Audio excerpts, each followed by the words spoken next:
at Mega Manila. Naka-live din sa DWIZ News FM Regional Stations. Naka-live din sa Radyo Ronda AM Radio sa Pilipinas. Live ding mapapanood sa Aliw 23 Free TV.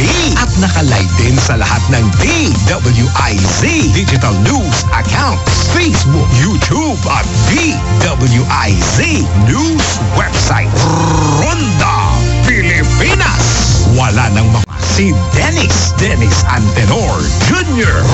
Ronda Pilipinas. Ang DWIZ nagpapalita ng tama, naglilingkod ng tama sa lahat ng Pilipino. Pero ang problema dito ay yung mga eskwelahan. Tsaka yung mga iba na nagtatrabaho. Kasi Monday ang 30, holiday na yan eh. Tapos Wednesday ang January 1. So ano mangyayari dyan? Eh di butas. Ang problema po sa mga schools yan, hindi kasi considered 1 week of schooling kapag 2 araw lang po in 1 week kayo papasok. Dapat 3 days at least. So malamang sana ay ang balik na lang ng mga nasa eskwelahan ay magiging 1, 2, 3, 4, 5 na lang. January 5 na siguro yung pasukan yan para medyo matino. Ang magiging problema lang nga dyan ay siyempre nabawasan ng 1 araw yung ating mga kamag-aral. Tapos isa pang himik dito yung magra-racket sa Abril. Kasi yung April, Sabado-Linggo, tapos taman-tama sa Abril, yung araw ng kagitingan is April 9, yung Tuesday yun. So ang mangyayari ay mag-file na siguro kayo lahat ng leave on April 8 habang maaga pa. Problema na lang kung papayagan kayo o hindi. Kasi yan nga yung ano eh. Hindi ko alam kung i-declare yan kasi na-sandwich nga Lunes yung 8 eh. Yung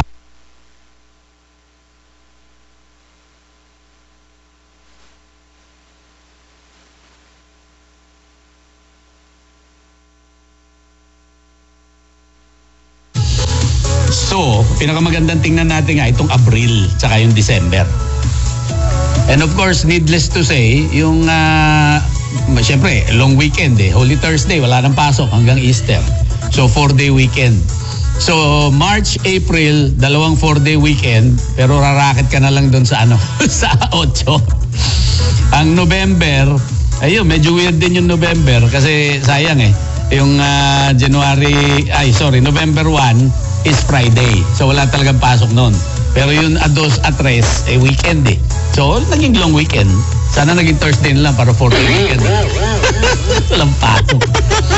So ang daming holiday. So in effect, 5 plus 9, 14 plus 6, 20, 23 days pa lang ito. Pero pa yung mga darating na kung ano-ano baka madeklara pa ng presidente na holiday, whether sandwich or whatever or extra. Tapos kasi may wala rito yung Eid al-Fitr, di ba, holiday rin po yun, tsaka Eid al-Adha, yung mga holiday ng Muslim. Tapos yung birthday ni Mama Mary, December 8, ganun ba yun? Tapos sa October, yung mga ganun-ganun, mga Christian holidays, tsaka Muslim holiday. Yun, ewan ko. Sa bagay, long weekend to, no? Hindi naman nakasulat yung mga ibang holidays. So there are more holidays coming. Yan lang. At the same time, ang nasagap ko naman dito, nung nakita ko to, habang nag-scan po ako sa ating internet, meron po ako nakita tungkol po dun sa, kapag nababump off po kayo sa inyong eroplano. Eh kasi nga, napag-usapan natin itong mga long weekend eh. So obviously, maraming magta-travel. Ngayon, ang ginagawa po kasi ng mga airline ay sila po ay nagbebenta ng mas maraming ticket kaysa dun sa mga actual na pasahero na kasya lamang dun sa kanilang eroplano. On the other hand, yung mga iba naman, kagaya ng PAL, ang alam kong nangyayari, minsan, nakaschedule na po na malaking eroplano ang gagamitin nyo. Well, for example, papunta ng Cebu, papunta ng Davao, nakaschedule na po yung eroplano nyo na maraming na pwedeng gamitin na magandang eroplano. However, pag sumobra, pinapaltan lang naman nila na mas malaking eroplano. Meron naman silang available eh. Pero at the same time, the opposite is also true. Kapag nakita mo na, for example, nabook mo na yung ticket mo, for example, ini-expect mo na maganda yung upuan mo dahil nga yung yung flight mo ay malaking eroplano dapat. Kaya mo nga binayaran gusto mo nga yung nahihiga yung upuan mo pagdating po sa business class, di po ba? Ang nangyayari po ay nada-downgrade yung eroplano.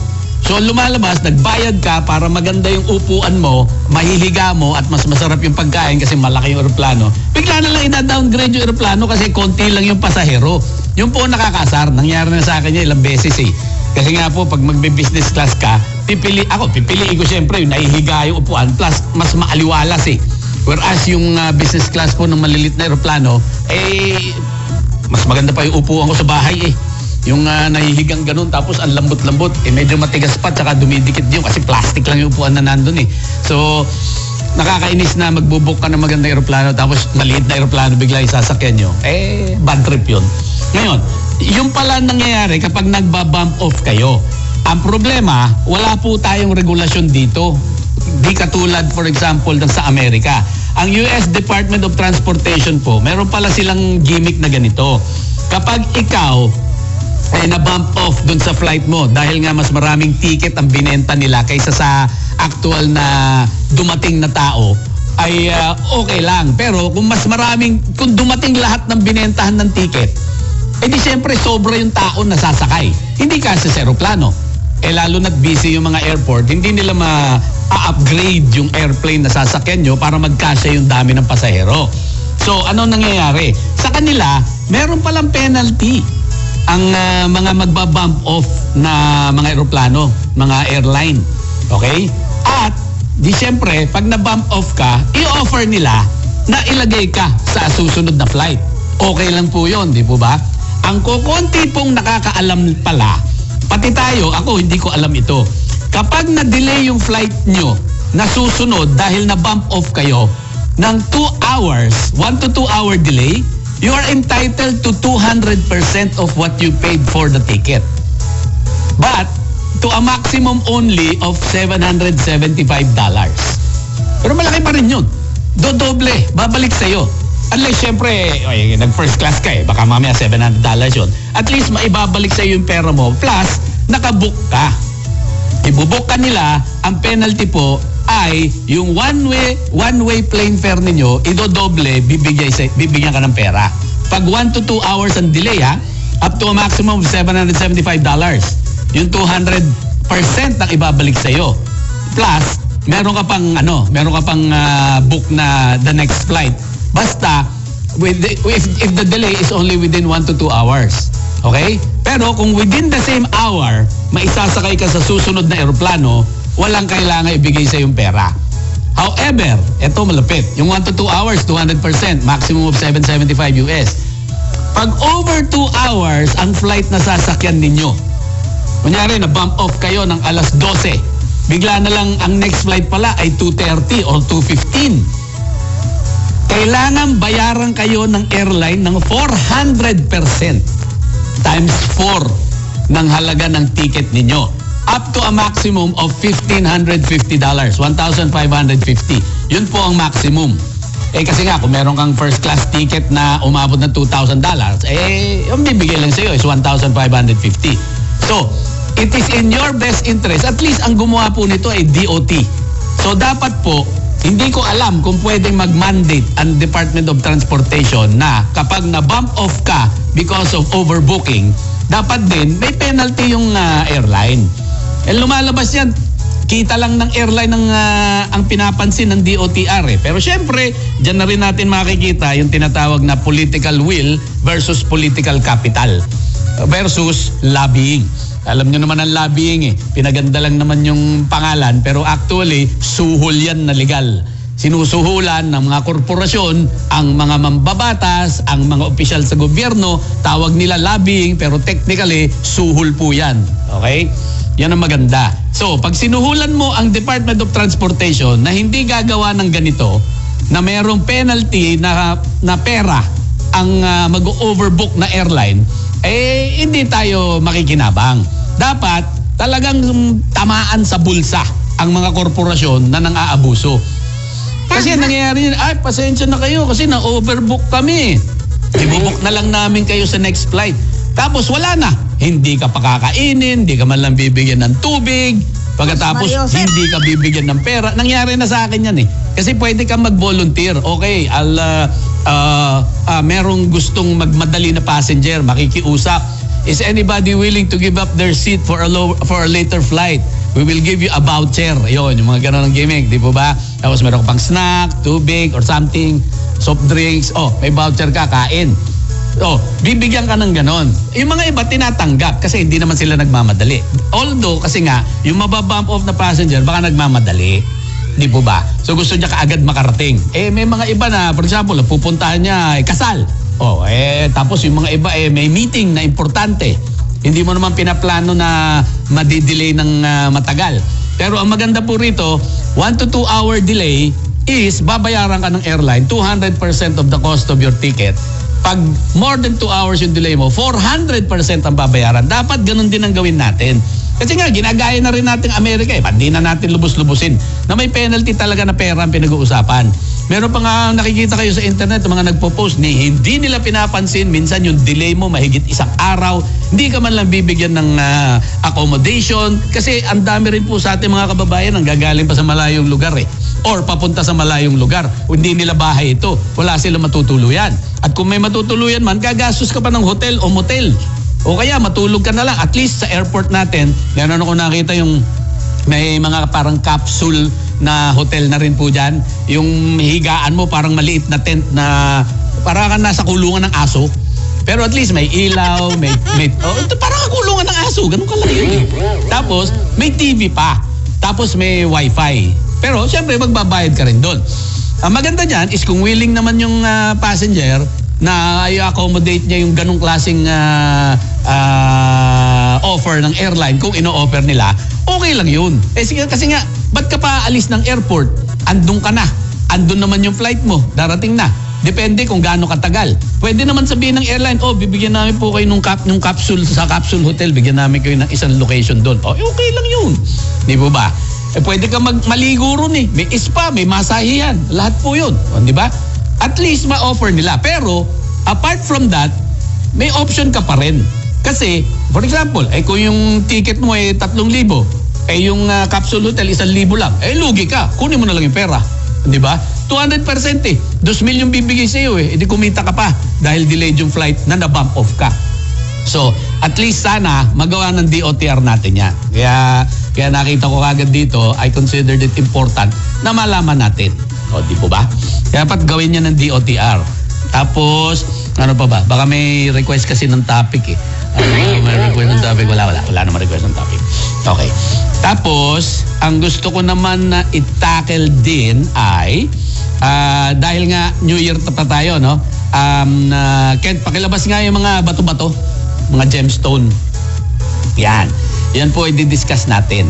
Ang mga gemstones po na yan, half screen na lang, split screen mo na lang ako.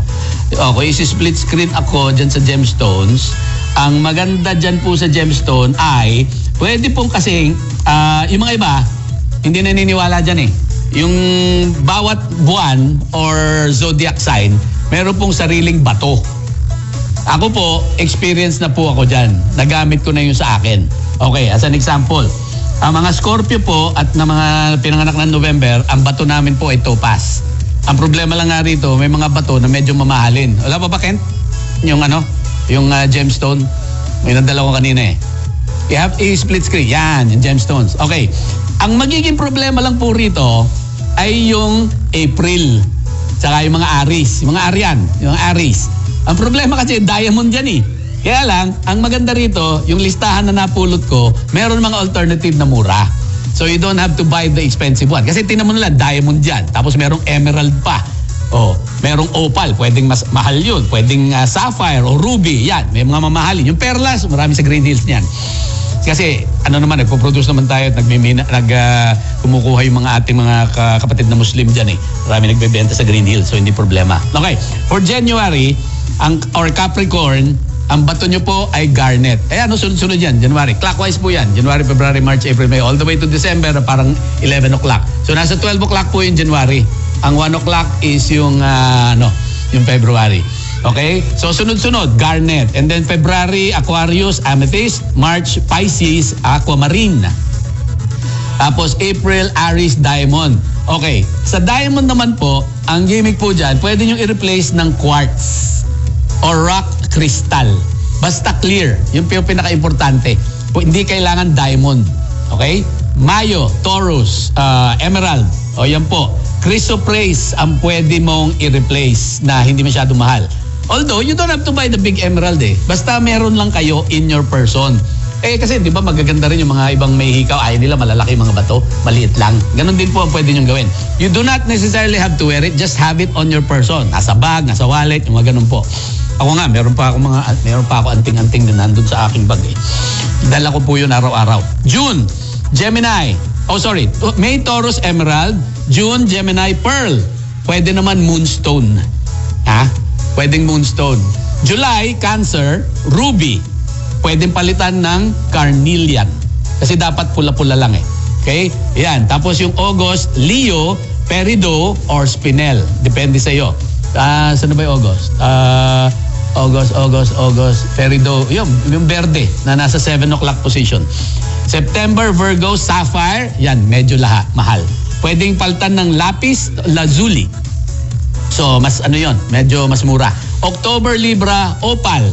Pwedeng palitan ng Pink Tourmaline. So, mas mura yon. November, Scorpio, Topaz or Citrine. Yung Topaz, hindi naman ganun kamahal. Yung Citrine, lalong mura. Kasi hindi naman talaga precious stone yun. December, Sagittarius, Tanzanite or Blue Topaz. Actually, lumalabas, mas mahal pa yung Blue Topaz kaysa sa Tanzanite eh. Yung Tanzanite kaya, marami sa Cavite. Kasi Tanza yun eh, di ba?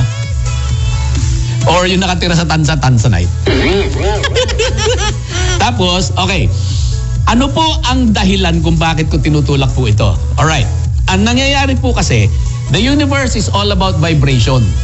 Ngayon, ang gagawin nyo po ay, if you have these gemstones, nagiging antena po yan eh.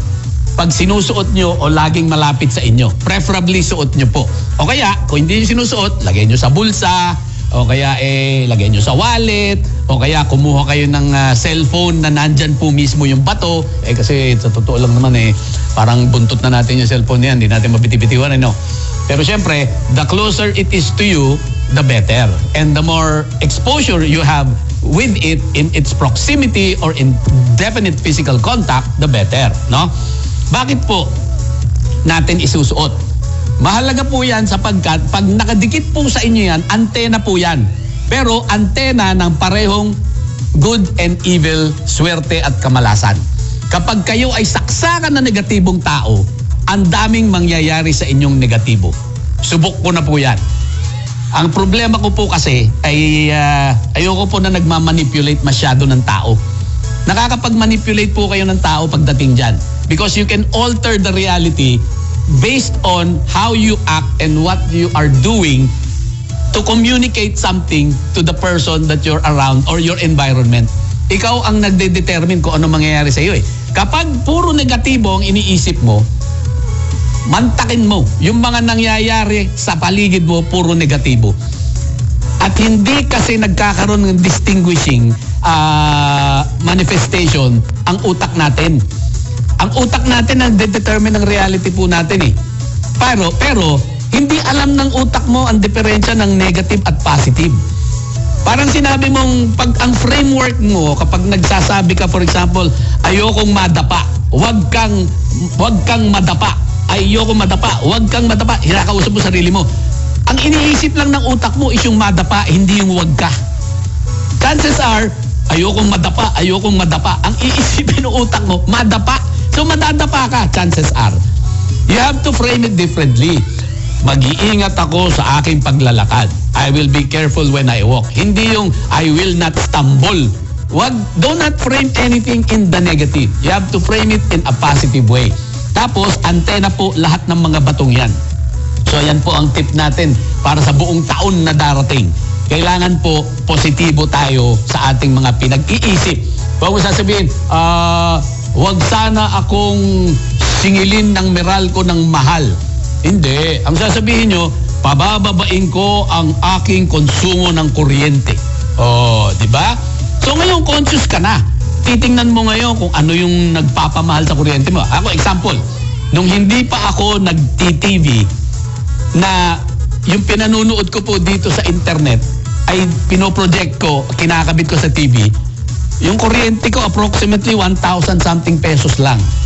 Kaya lang, nung kinabit ko yung TV, umabot na ng 1,500. In other words, yung TV, sa araw-araw kong ginagamit, umaabot ng 300, 400, 500 pesos yung konsumo ko dahil lang sa television. So kung gusto ko magtipid, titigil ko na lang. Hindi ko na ikakabit yung TV dun sa sa telepono. Pwede naman kasing i-cast mo lang eh. In other words, wireless. Ang ginawa ko po ay kinabit ko para mas malakas kasi ang konsumo noon. Kasi pag magka-cast ka, mas malakas kumain ng baterya. So ang ginagawa ko na lang, dinidikit ko. Alam mo may butas lang yung mga telepono natin sa puwet eh. USB-C. Tapos nagiging USB-C to HDMI. Tapos yung HDMI nakakabit kable. Pero kumuha na rin ako ng casting ng isang dongle. Tawag nila dongle yun eh. Kakabit mo rin sa HDMI connector sa TV. Wireless na po yun. Tapos kakabit mo sa USB para may power. Meanwhile, binobroadcast mo yun nasa TV mo. Plus, yung speaker ko, hiwalay, naka-Bluetooth. So, ang sarap manood kapag yung sine pinapanood mo, may mga dagundong, may mga barilan, may mga putukan. Pero syempre, may putukan na medyo tahimik, may putukan na medyo maingay. Mas maganda rin manood ng putukan na tahimik, hindi ba, Wener? Ayan, oye ka rin naman dyan. So, ayan po yung listahan. Ngayon, kung actually, ipopost ko naman yan eh. So, huwag kayong mag-alala. I-request nyo na lang sa akin. Madali namang kung kausapin eh. Pero I think na-post ko na yan eh. More or less. At saka mag-google nyo po yan. I-google nyo na lang yung gemstones per month or gemstones for horoscope. Makikita nyo na po lahat yan. Antena po yan. So if you are actually positive sa inyong pag-iisip, yung mga positive, tingnan nyo. Mantakin nyo yun ang mga mangyayari sa inyo. Kasi yung outlook ninyo, yun ang makikita ng utak nyo, yun ang hahanapin ng utak din ninyo eh. Okay, yan ang isang tip para sa ating buong taon para maganda tayong taon. Like, ang dami dumarating na oportunidad sa amin eh. Kaya lang, ang challenge sa amin is kung kailan puputok yung oportunidad. Mas gusto ko yung putok na medyo maingay kaysa yung tahimik. Okay, magbabalik ko yung session to passion. Makalipas silang palala, chubachar, chenis. Yeba!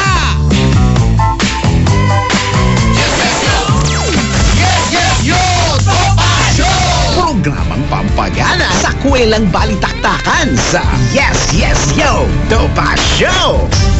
DWIZ time. It is now 11:28. That time check was brought to you by M. Luwilier. Basta kwarta padala, mag M. Luwilier na. Lahat sigurado. DWIZ 92.3 Legazpi is looking for competent and experienced applicants for Finance and Admin Officer with bachelor's degree in accountancy, financial management, or its equivalent. Related work experience is an advantage. Interested applicants may personally visit the station at DWIZ 92.3 Legazpi, Aliu Broadcasting Corporation, 4th floor, Fortune Life Building, Picale, Legazpi City, Albay. Mondays to Fridays, 9 a.m. to 4 p.m. Bring your comprehensive resume with photo. Look for Mr. Ronnie Beren, Station Manager. Eternal plans, you're in better hands. Peace of mind, security, ang alay sa iyo. Mag-eternal plans ka na. Narito na ang Filipino Mirror, ang unang tabloid sa negosyo. Nagtatampok ng mga eksklusibong balita at impormasyon ng pagtatagumpay sa negosyo. Ang tabloid na nagbibigay ng gabay at inspirasyon sa pag-unlad at pag-asenso. Filipino Mirror, naglalaman ng mga nagbabagang balita, napapanahong issue, may init na opinyon at komentaryo. Filipino Mirror, ang unang tabloid sa negosyo. Pinarangalan ng Gawad Tanglaw bilang natatanging pahayagan sa 3 magkakasunod na taon at marami pang pagkilala. Kaya bumili na at magbasa ng Filipino Mirror ng umasenso sa pagnenegosyo. Ang lemongrass na napatunayang nakakababa ng blood pressure, luyang dilaw na nakakaalis ng insomnia at bad cholesterol, ampalaya na mabisa sa diabetes at malunggay na puno ng mga bitamina at mineral. Lahat ng ito at iba pang natural antioxidants pinagsama sa Herbalaya Food Supplement. Alagaan at proteksyonan ng katawan. Mag-Herbalaya Food Supplement araw-araw. Herbalaya Food Supplement, ang 5-in-1 immunity booster. Herbalaya, mabibili sa inyong mga suking butika.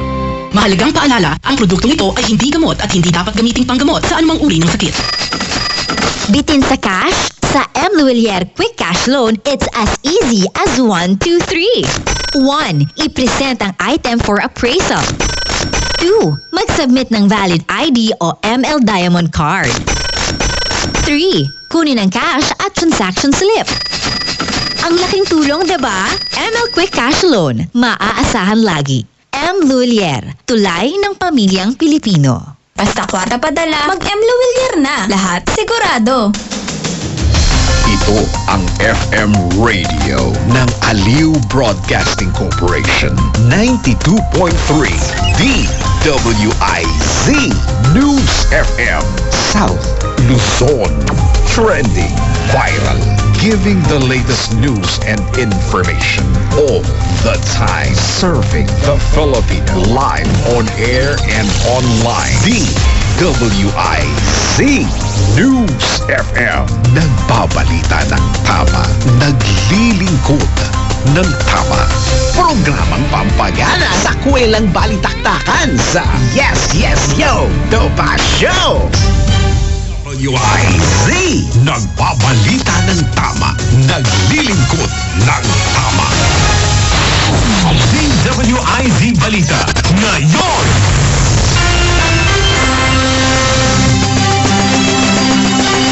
Operasyon ng help desk para sa mga OFW sa Japan tuloy-tuloy.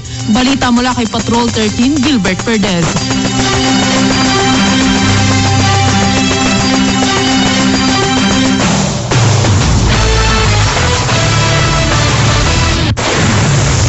Nakakaunti lamang ang mga Pilipinong tumatawag sa nilatag nilang help desk kasunod ng pagtama ng malakas na lindol sa Japan noong Enero 1. Sa bagong Pilipinas ngayon, public briefing ipinaliwanag ni Department of Migrant Workers Officer in Charge Undersecretary Hans Leo Kakdak na ito ay sagisag ng empisyente at maayos na disaster management efforts ng pamahalaan ng Japan. Anya tuloy-tuloy din ang pagbabantay nila sa sitwasyon ng mahigit 1,000 OFW sa dalawang lugar na lubhang apektado ng pagyanig kung saan karamihan ay nagtatrabaho sa construction at manufacturing sectors. Sinabi ni Kakdak na ang direktiba sa kanila ni Pangulong Ferdinand Marcos Jr. ay tutukan ng kapakanan ng mga OFWs at tiyakin na ang kanilang pamilya ay nabibigyan din ng gabay at proteksyon at suporta o assistance. Patrol 13, Gilbert Perdez para sa impilang may todong lakas. DWIZ nagbabalita ng tama, naglilingkod ng tama.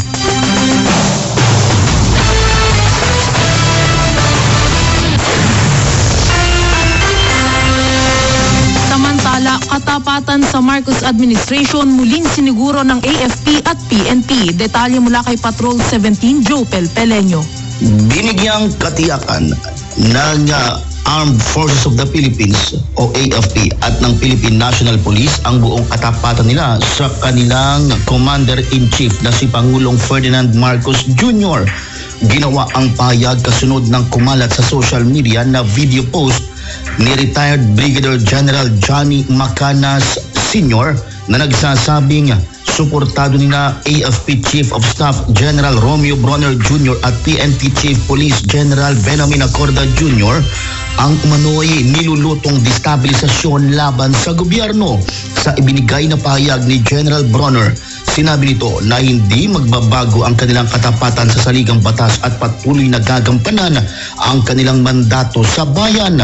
Siniguro ng sandatahang lakas ng Pilipinas sa taong bayan na kanilang puto pa rin sa pinakamataas na antas ng pamantayan ng profesionalismo ang sinumpaan nilang tungkulin na maging tagapagtanggol ng soberenya at demokratikong prinsipyo. Inihayag naman ni PNP Public Information Office Chief at Spokesperson Police Colonel Jane Fajardo na patuloy na isusulong ng pambansang pulisya ang kanilang pagiging apolitical, intact, solido at profesional.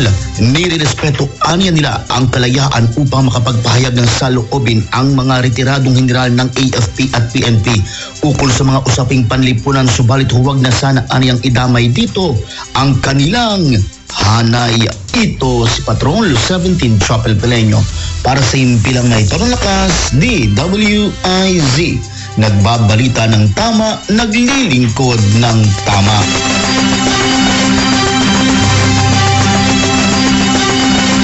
At sa pang balita, mga vendors sa paligid ng Quiapo Church pinayagan munang makapagtinda.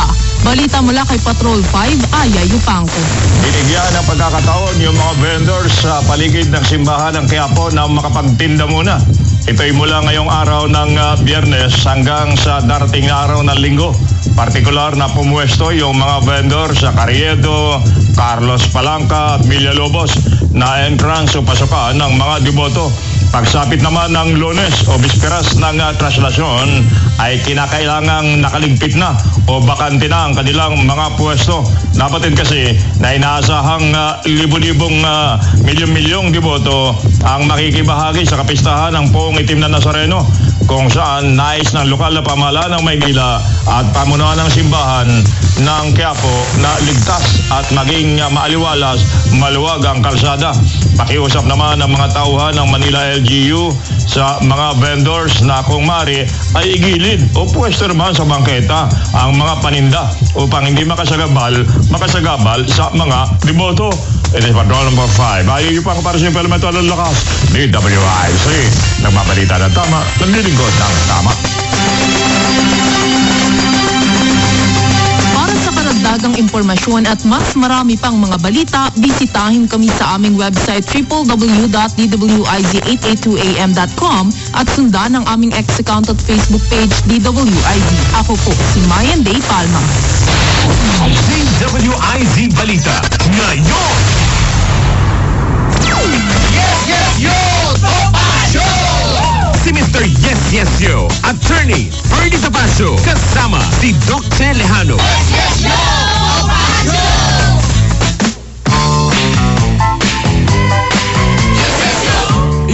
Nagbabalik po yung Sesyo Topacio. Sa ngalan po ni Attorney Ferdy Topacio, ito po yung lingkod, Doc Lejano, na nandito na tayo sa bahagi ng programa Tinaguriyo!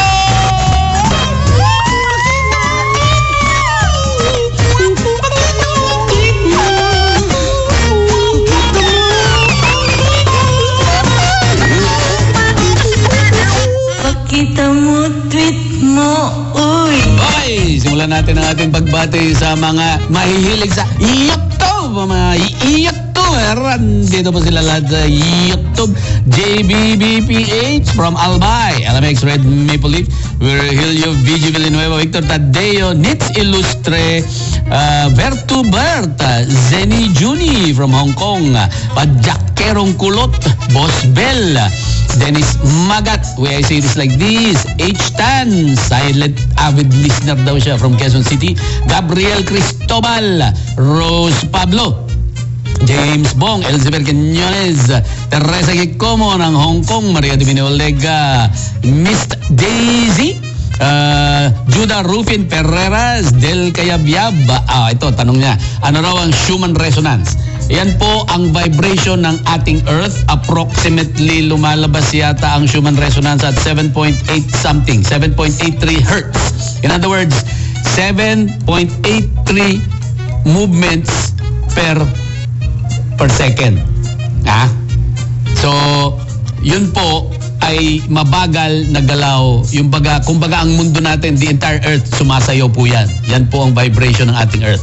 And kapag nakipagsabayan kayo dyan sa vibration na yan, meron daw improvement in cognitive function, reduced stress and anxiety, enhanced immune function, enhanced sleep. Pero ang lumalabas po niyan ay parang you are becoming one with nature because everything is energy, vibration, and frequency. Sabi nga ni Tesla. Kaya nga libreng kuryente niya eh. Tapos yung vibration, kapag tama po yung vibration nyo, lahat po ng mga sakuna ay mawawala. Lahat din po ng ating mga kapansanan ay mawawala. Sapagkat yan po mga frequency na yan, pwede nyo rin pong gamitin para paggamutin ang sarili po natin. Marami pong makukuha ko kayong example niyan sa ano nga ba ito? Sa Spotify. I-google nyo lang po yung mga frequencies, pati yung mga, hindi lang yung Schumann resonance, pati yung solfeggio frequencies. SOLFEGGIO. Ayan, tindi yung tanong. Medyo esoteric na yan eh. Schumann resonance, tapos sabi ni Del. gusto natin maayos ang buhay, bawat isa panitiling positibo. O, tama si LMX. Glenn G, long time no see raw si Glenn G. Ikaw nga hindi na sumisulpot eh. Magparamdam naman kayo dito sa sa chat. Ikita Janet, okay. Francis Santos, basta wag iputok sa loob, dapat sa labas. Josephine Angeles. Oh, yeah. Depende kung saang loob mo ipuputok. Kasi alam niyo kung magpapaputok kayo sa loob ng bahay niyo, siyempre baka masunog yun, di ba? You don't put fireworks in your house. Tsaka baka mamaya kung ano pa pumutok na iba dyan, di ba? Ayun, pumutok na. Okay, Josephine Angeles. Okay, punta naman tayo sa ating mga X-rated na mga anak ng tinapa, mga tinapaker sa X na dating Twitter.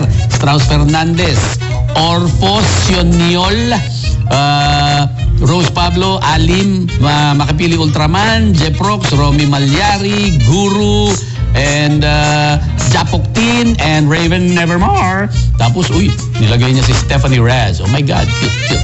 Vic ng Bustos, Richard Ruiz, Strauss Fernandez, Biter, Little Boy, Mr. T, Alim, tapos si Reynaldo Serrante, I am Violi SV, Elizabeth Leonard, Vic ng Bustos, Musikerong Panday, Rose Pablo, and MW Winterfell, Lydia Martinez, 2007, Masayroy Kita, Connie James, maraming salamat sa inyo lahat. Sa inyong pagtangkilik, you're so kind to animals. Okay, marami tayo oras, may 4 minutes pa. Yung 4 minutes na yan, kunin na natin. Baka makalimutan ko, congratulate natin ang MRT. Bakit natin congratulate ang MRT? Okay? Yung dami ng pasahero ng MRT ay tumaas ng 30%. So mas marami na kinabang for the year, last year. Sabi nila, noong 2022, wala pang 100 million ang nakinabang na mga pasahero. Ngayon, 129 million ang nakinabang nung last year. Noong 2022, wala pang 100 million, 98 million lang Tapos, from daily 273 plus thousand in 2022, last year, 350,000. 30% ngayon increase Tapos, nung naglibring sakay sila, 220,000 daw ang nakinabang.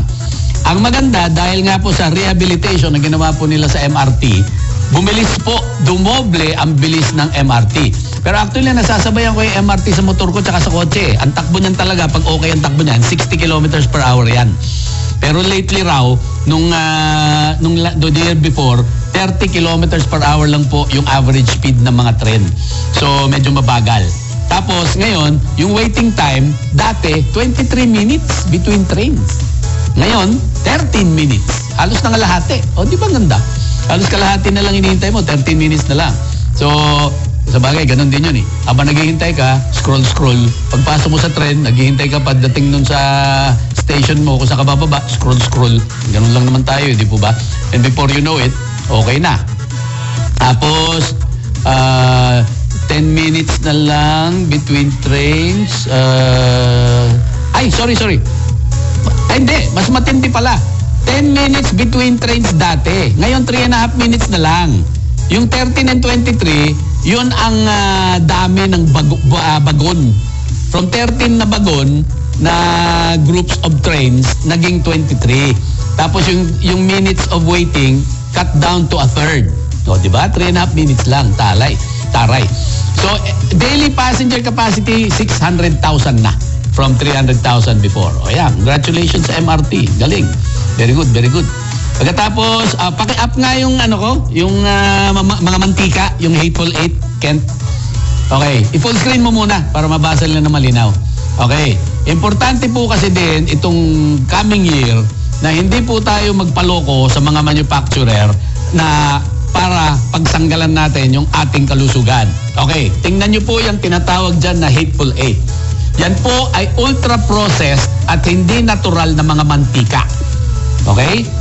Toxic po yung mga mantikang yan. Nakikita po natin lahat yan sa grocery. Sunflower oil, soy oil, cottonseed oil, safflower oil, corn oil, rice bran oil, grapeseed oil, and canola oil.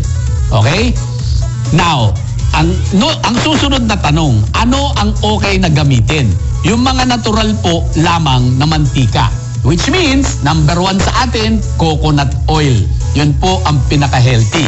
At yung mga oil na yan na tinatawag nilang Hateful Eight, puro mga processed yan, chemical po yan. Hindi dapat ginagamit. So number 1, coconut oil ang dapat gamitin nyo. And number 2, na gagamitin nyo ay olive oil. Titingnan nyo rin naman po yung olive oil. Mag-research kayo ng konti. Kasi may olive oil na pwede talagang panluto at may olive oil na dapat sa salad lang po. Kasi po, yung depende po yan sa boiling point. Kasi pag mababa po ang boiling point, konti palang init, wala nang natitirang olive oil. Diba? Dapat mataas yung boiling point na pipiliin ninyo. And of course, yung pangatlo is avocado oil. Meron po mga ganyan ngayon. Kaya lang, syempre, mahal po yung mga yon. Yun lang ang diferensya. Medyo mamahalin. Yung baby oil, sabi ni Portia, ay hindi ginagamit panluto. Oh, yeah. Huwag nyo naman gamitin yung baby oil. Agawan nyo pa. Anak ng tinapa, Sus Mariosep. Okay? So medyo toxic yan. Brown out sa Iloilo, sabi ni Way I Say It Like This. Ay, syempre, may problema nga eh. Huwag po umalis, forever na kayo sa Yes Yes Yo. Hindi. Kapag wala na po ako rito sa Yes Yes Yo, sabi nga nitong si Mark Villegas, hindi naman ako mawawala. Mag-i-internet pa rin po ako, so makikita nyo pa rin po ako. Backdoor mas safe, anak ng tinapa. Hindi lang sa backdoor, hindi mag-oral ka na, anak ng tinapa. Mas malinis pa yun. Kaya lang, tama-tama, tinanong ni Jay sa akin. Anyway, pagbalik na lang natin, saka natin discuss. May tinanong si Mayan Day, dun yung ating newscaster, may tinanong sa akin tungkol sa sa boses ko raw. But hindi ako napapaos. Well, anyway, babalik po yung session to passion, makalipas ang pala ng Chef Chenes. Huwag kayo maalis. Babalik kami. Promise. Yes, yes, yo! Topa Show! Programang pampagana sa kwelang balitaktakan sa Yes, yes, yo! Topa Show! DWIZ time. It is now 11:46.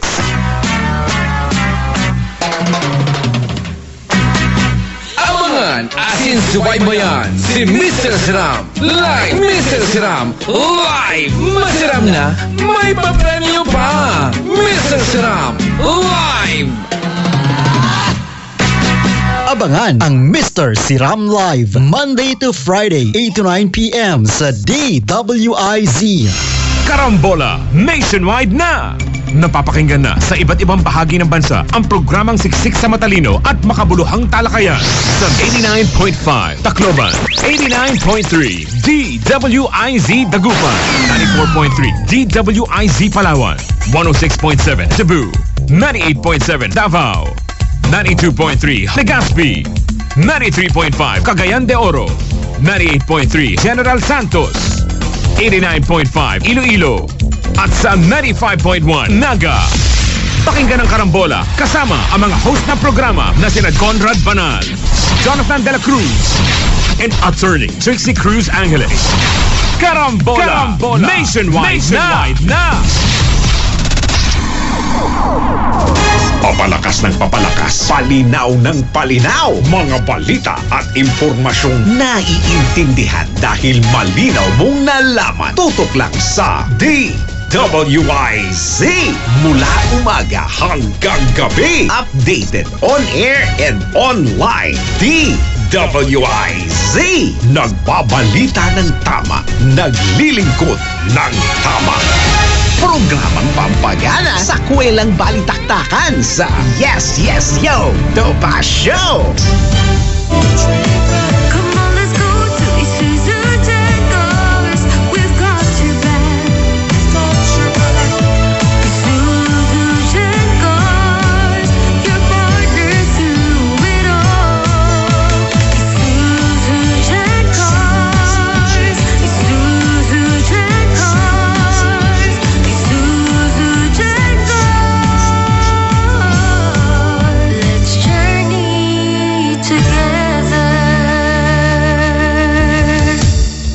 Visit Isuzu Gencars Makati, Isuzu Santa Rosa, Isuzu Batangas Santo Tomas, Isuzu Batangas City, Isuzu San Pablo, Isuzu Legazpi, and Isuzu Naga.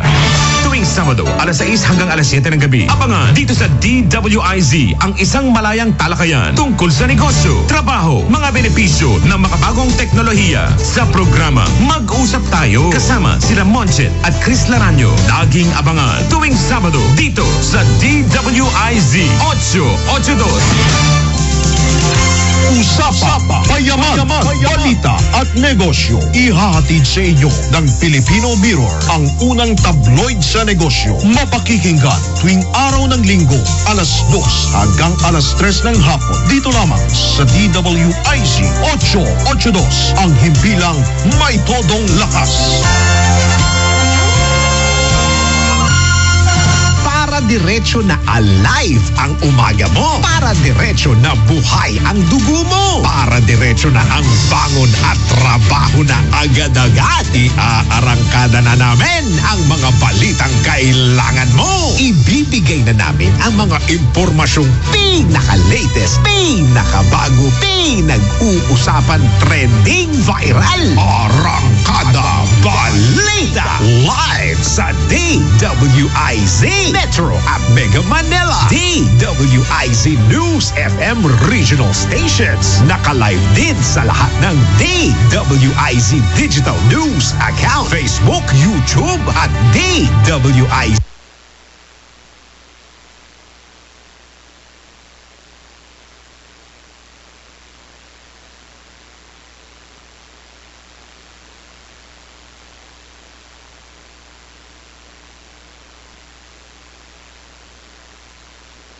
Sa Arangkada Balita. Live araw-araw, Monday to Friday, 5 a.m. Yes, yes, yo! Topacio! Si Mr. Yes, Yes, Yo, Attorney Ferdy Topacio, kasama si Doc Che Lejano. Yes, yes, yo! Topacio! Nandito na po tayo. Ako po si Doc Che Lejano sa Sesio Topacio. Sa ngalan po ng Attorney Ferdy Topacio. Ito na pong huling bahagi ng ating programa para sa linggong ito at para sa show na ito, syempre. Okay, may mga nagbanggit ng vegetable oil. Sino ba nagbanggit? Si Jim Pare. Well, yung basta ang gist po ng pinag-uusapan natin dito is manggagaling siya dapat naturally from nature, unprocessed. Yun po ang pinaka-importante dyan. Wala nang processing. Lahat po na nakita nyo, yung Hateful Eight kanina is processed, ultra-processed. Actually, nakita po nila yan na pwede nilang pagkakwartahan na actually galing po yan sa crudo. Tapos ginawa nilang kung ano-ano mga proseso yan na maraming ginawa. Kahit po sa pagkain, babawasan nyo ang pagkain ng processed food. Kasi ang nagiging problema niyan, hindi naman talaga natural para sa tao. Hindi natural din. Actually, kahit yung cow's milk, hindi po maganda para sa kalusugan ng tao ang cow's milk. That's why in Asia, about 80 to 90% of individuals are lactose intolerant. Kasi po, ang composition ng cow's milk ay para sa baka. Kaya nga tinawag na cow's milk. Ay, nako. So marami pong paraan, titingnan nyo po. Meron namang mga plant-based na ginagawa po nilang gatas. Yung almond milk, yung mga ganyan po. Basta titingnan nyo po, pinaka-importante is not ultra-processed, not processed. Preferably unprocessed po. Okay? Tapos may nabanggit, ano ba to? Yung vegetable oil. Basta, yun ang pinaka-importante. Basta natural ang pinanggagalingan, hindi pinaprocess. Tapos yung VCO. Ang virgin and coconut oil, kung gagamitin nyo panluto yan, napakamahal naman. Dapat yung, hindi naman masama, basta galing po yung coconut oil ang piniga, yung mantika nun, pwede na pong gamitin yan para sa panluto. Yun po ang pinaka-safe. That's why, ang nangyari po dati ay na-badmouth at siniraan ng coconut oil dahil walang coconut oil ng Amerika at Europe. Ang ginagamit po nila ay palm oil kasi yun ang meron sa kanila, yung palmera, yung palm oil. Tayo maraming coconut. Ang problema nga, kaya gamitin natin ang coconut. Naalala ko patuloy na si Coco. Okay. Kent, pakiakyat yung yung graphics ko sa Cyclone Names. Natuwa lang ako rito Paki-split screen na lang ako.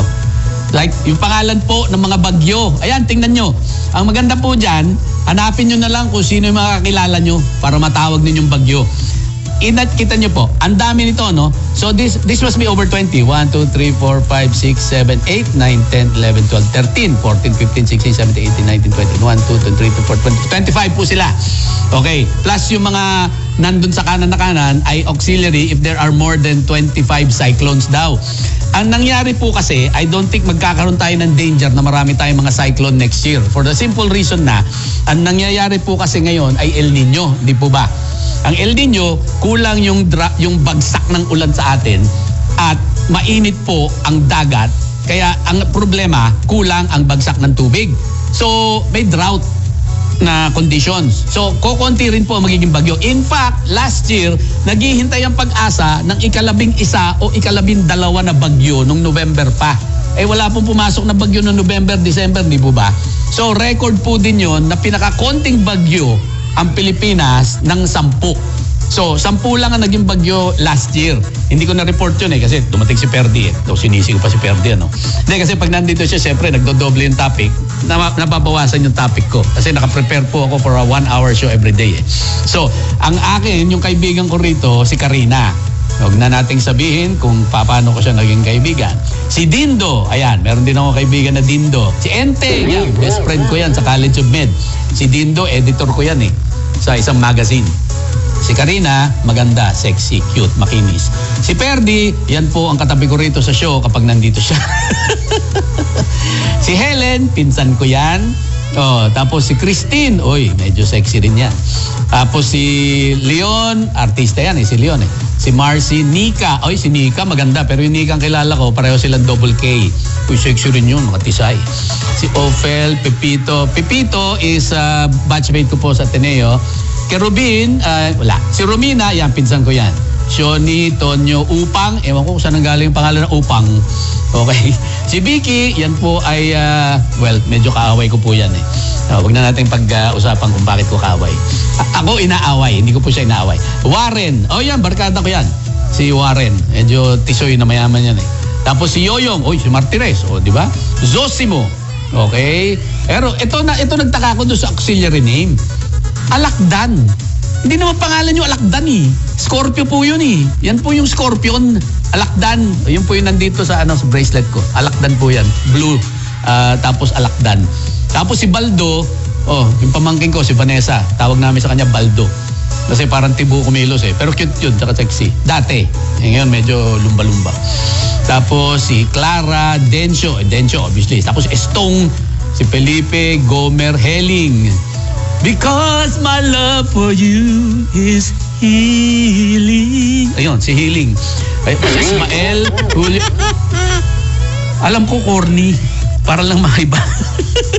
Si Weather. Okay. So, yan po. Paglaruan nyo yung mga pangalan yan para pagdating ng bagyo, si Shoni. Pwedeng si Sean. Imbes na si Shoni, di ba? Ang sapatos ni Sean, nilagyan ng biton. Titibay yun. Kikinis yun. Di ba? Titibay. Kikinis. Sapatos ni Sean yun Lagyan mo ng biton. Oh my God. Yun na nga. Okay? So, yan ang ating mga cyclones. Tapos, ano pa ba? Well, lagyan natin sa konting politika para maiba yung topic. Congratulations kay Erwin Tulfo. Doon sa latest survey ay lumabas. Number 1, si Erwin Tulfo with 76% of the vote. Imagine, dyan yung nakikita na kapag nakikita rin ng tao na naniligbihan talaga, ay siyempre gusto nila ibalik-balik para manilbihan lalo sa bayan.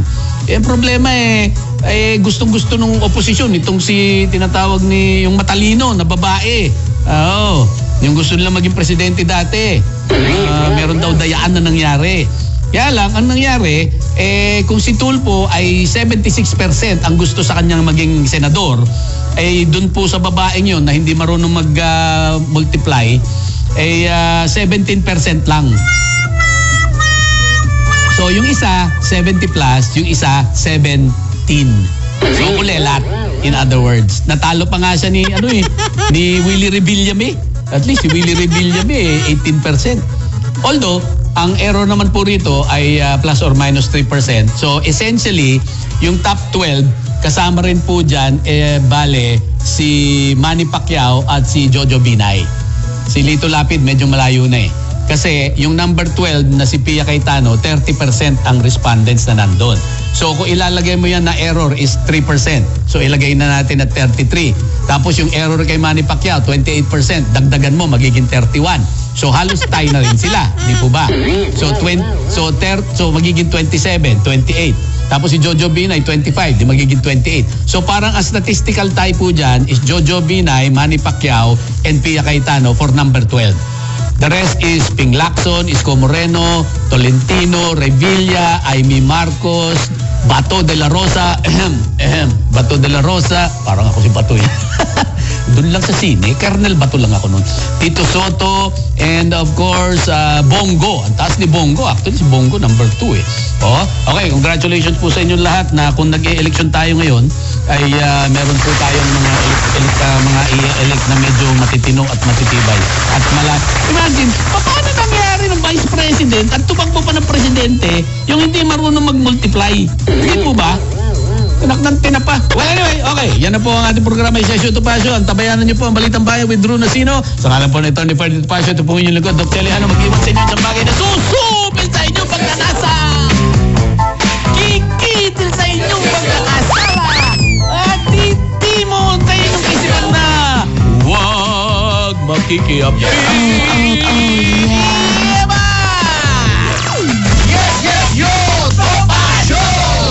Again. Si Mr. Yes Yes Yo, Attorney Ferdy Topacio, kasama si Dr. Lehano. This is the news and information station of Aliu Broadcasting Corporation. Nationwide, worldwide, and netwide. Broadcasting live from City State Center, Pasig City, Philippines. Ito ang DWIZ. Nagpapalita ng tama, naglilingkod ng tama sa lahat ng Pilipino. Isang pagpupugay, pasasalamat at pagsisikap ang pangako na aming bibitiwan sa lahat ng aming natanggap na pagpapala. Pagpupugay sa lahat ng nagbigay ng pagkilala sa Aliu Broadcasting Corporation mula sa Philippine Outstanding Brand of the Year, Philippine Finest Business Awards, and Outstanding Achievement, Asia Pacific Luminaire Awards, Southeast Asian Premier Business and Achiever Award sa aming mga natanggap 4-time Best AM Station Awardee, DWIZ 882, 4-time Best Radio Newscaster Awardee, Dennis Antenor Jr., 3-time Best FM Station Awardee, Home Radio 97.9, 2-time Most Promising TV Station Awardee, Aliu Channel 23, at Best Public Service Radio Host Awardee, Bragi Braganza. Pangakong itutuloy ang pagbibigay ng tamang balita at tamang paglilingkod at isang malaking pasasalamat sa tiwalang naibigay sa amin. Pakarasahan yung gagawin naming malaking inspirasyon ito para ipagpatuloy ang maglingkod sa lahat ng Pilipino. Pagsapit ng